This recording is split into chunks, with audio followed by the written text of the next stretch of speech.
기독교 강요 4권 제18장 그리스도의 성찬을 불경스럽게 더럽혔을 뿐만 아니라 아무것도 남지 않게 파멸시킨 교황제 미사의 모독.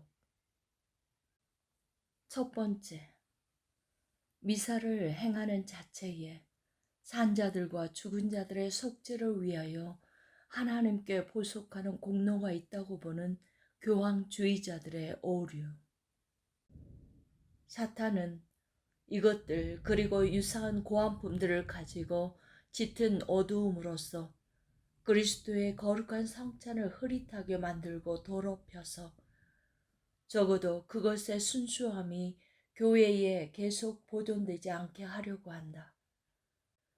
그러나 경악하게 만드는 가증함의 극은 사탄이 한 표징을 들어올려 그것에 의해서 성찬이 희미해지고 타락될 뿐만 아니라 완전히 지워지고 폐지되어 사람들의 기억에서 사라지고 떨어져 나가 멀어지는 데 있다.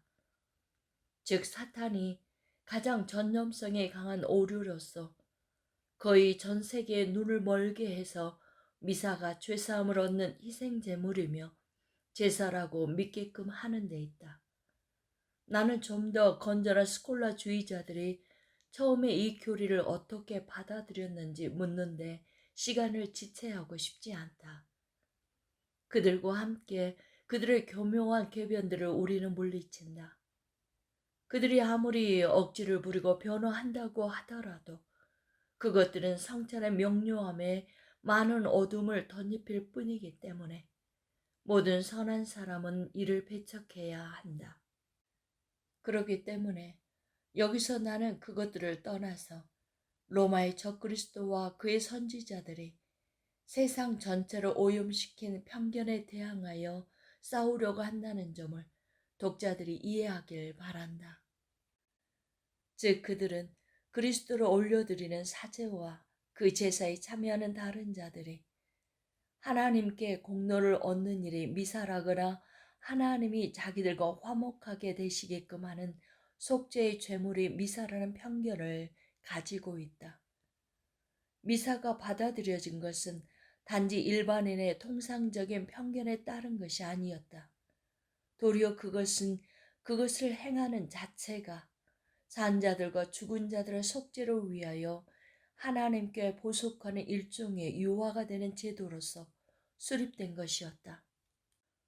미사 중에 그들이 사용하는 말들 역시 이런 그들의 입장을 드러낸다. 그들이 매일 드리는 미사는 이 외에 다른 것을 유추할 수 없게끔 한다. 이 전염병이 얼마나 깊은 뿌리를 받고 있는지, 얼마나 그것이 선이라는 외양 아래에 숨어 있는지, 어떻게 그것이 그리스도의 이름을 제시하는지, 얼마나 많은 사람들이 미사라는 한 이름으로써 자기들의 믿음의 전체 요체를 다 품고 있다고 믿고 있는지 나는 이것들을 알고 있다. 그러나 이 미사는 아무리 화려하게 치장한다고 하더라도 그리스도께 현자 모욕을 끼치고 그의 십자가를 매장하고 짓누르며 그의 죽음을 망각 속으로 이끌며 그 죽음으로부터 우리에게 이르게 된 열매를 걷어내며 그의 죽음에 대한 기억들이 남아있는 성례를 약화시키고 흩어져 사라지게 한다는 것이 하나님의 말씀으로서 가장 분명하게 증명될 때 내가 하나님의 말씀이라고 말하는 이 가장 강력한 도끼를 사용해도 캐낼 수 없을 만큼 깊은 뿌리들이 어디 있겠는가.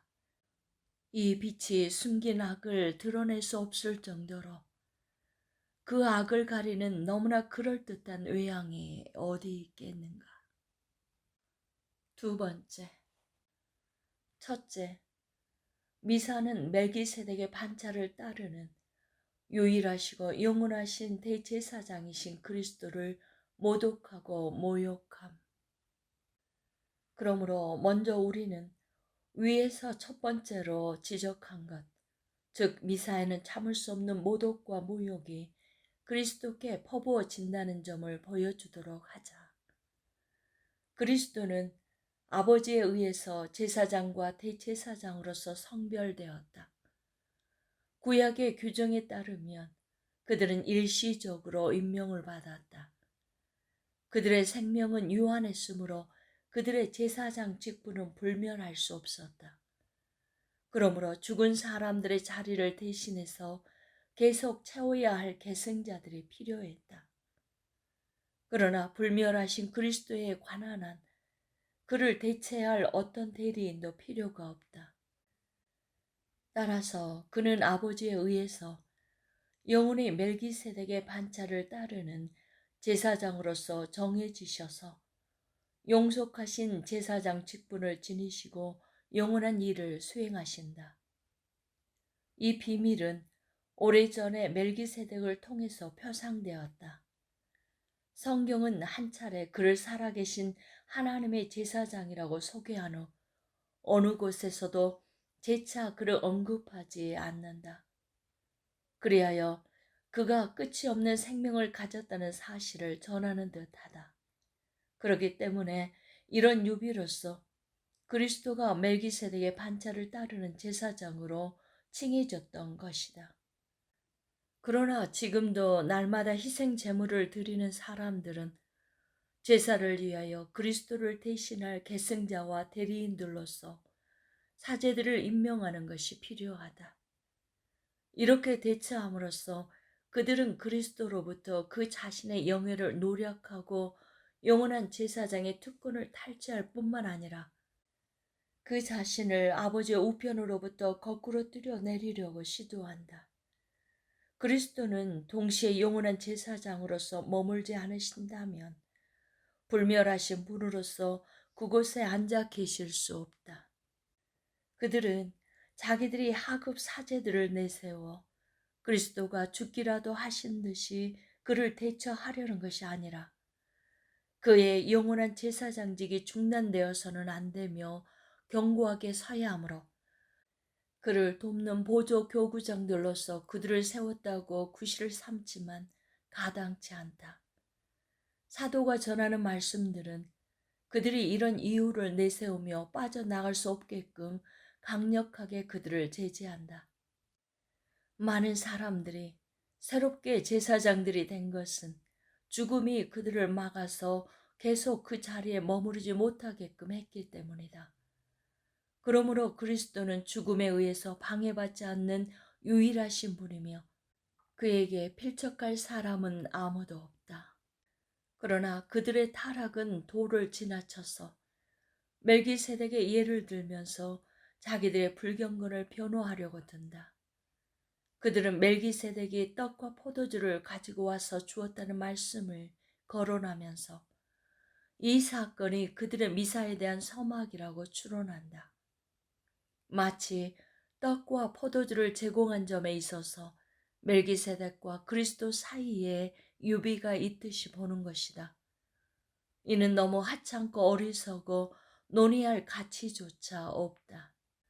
멜기세덱은 원정과 전쟁으로 지친 아브라함과 그의 가신들이 활기를 되찾게 하려고 떡과 포도주를 주었다. 이것이 어떻게 희생제물과 관계가 있는가?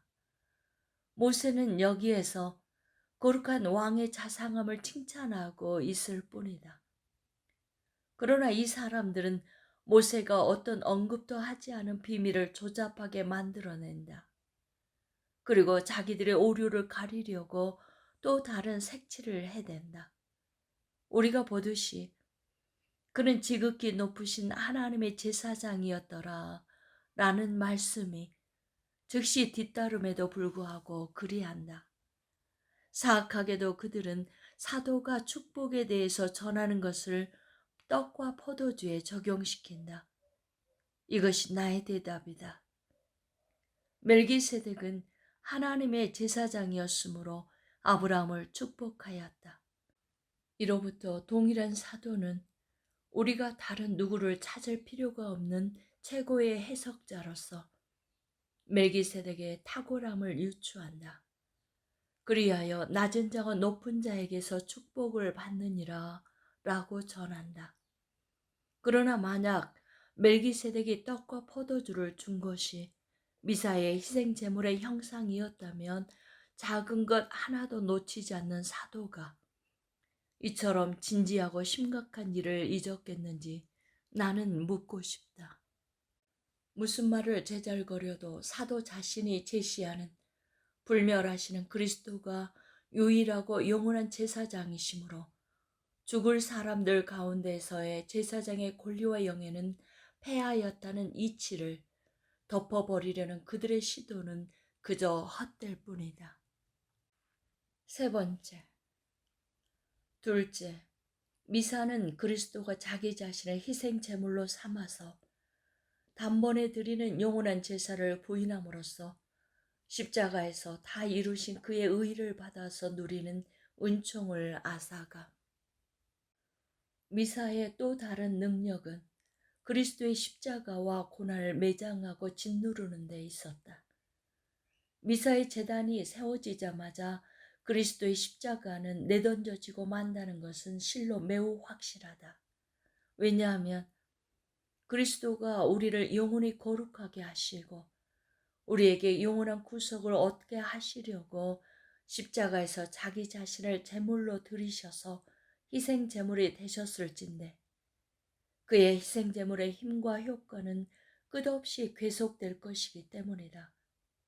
그렇지 않다면 우리가 그리스도를 향하여 느끼는 경의는 율법 아래에서 제물로 드려졌던 황소들과 송아지들에 대해서 느끼는 경의와 다를 바가 없을 것이다. 그러나 짐승들을 드리는 제사는 누차 반복되어야 한다는 점에서 효과가 없고 무능하다는 점이 증명된다. 그러므로 십자가에서 다 이루신 그리스도의 희생제물은 영원한 씻어냄의 힘이 부족했다고 고백하든지 그리스도는 한 희생제물로서 단번에 모든 세대를 위하여 그것을 성취하셨다고 고백하든지 둘 중에 하나를 해야 한다. 다음에 사도가 전하고자 하는 뜻이 나타난다. 이 최고의 대제사장 그리스도는 자기를 단번에 제물로 드려 죄를 없이 하시려고 세상 끝에 나타나셨느니라. 또한 이 뜻을 따라 예수 그리스도의 몸을 단번에 들이심으로 말미암아 우리가 거룩함을 얻었노라. 또한 거룩하게 된 자들을 한 번의 제사로 영원히 온전하게 하셨느니라. 이러한 본문들과 더불어 사도는 단번에 우리가 죄사함을 얻었기 때문에 이제는 어떤 제사도 더 이상 남아있지 않다는 말씀을 더하여서 우리가 이를 뚜렷이 새기도록 한다. 그리스도는 마지막 호흡 가운데 들려주신 자기의 최후의 음성을 통하여 이를 일러주셨다. 다 이루었다라는 말씀이 그것이다. 대체로 사람들에게는 죽으면서 마지막 순간에 하는 말을 신탁이라고 여기는 경향이 있다. 그리스도는 죽으시면서 하신 이 말씀으로써 자기의 한 제물로서 우리의 구원에 속한 모든 것이 완성되었으며 성취되었다고 입증하신다. 주님은 그 제물의 완전함을 너무나 명료하게 새겨주셨다. 그럼에도 불구하고 그 제물이 마치 불완전하기라도 하듯이 날마다 헤아릴 수 없는 것들을 그것 위에 새로운 천을 덧놓아 깁고 있으니 어찌 이것이 가당한 일이겠는가.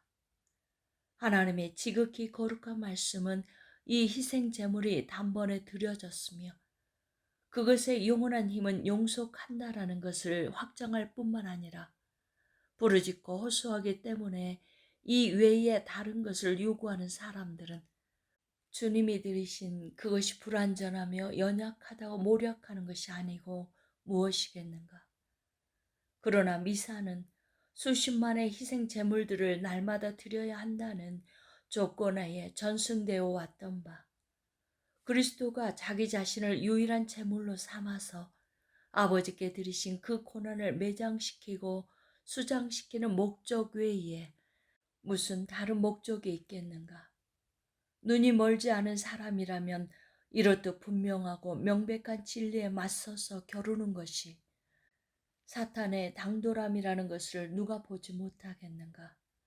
또한 나는 저 거짓의 아비가 이러한 눈속임을 사용해서 미사의 희생 제물은 여럿이지만 다양하지도 않고 다르지도 않으며 다만 같은 한 희생 제물이 누차 반복해서 드려진다는 자기의 사수를 위장하는 데 익숙하다는 것을 모르지 않는다.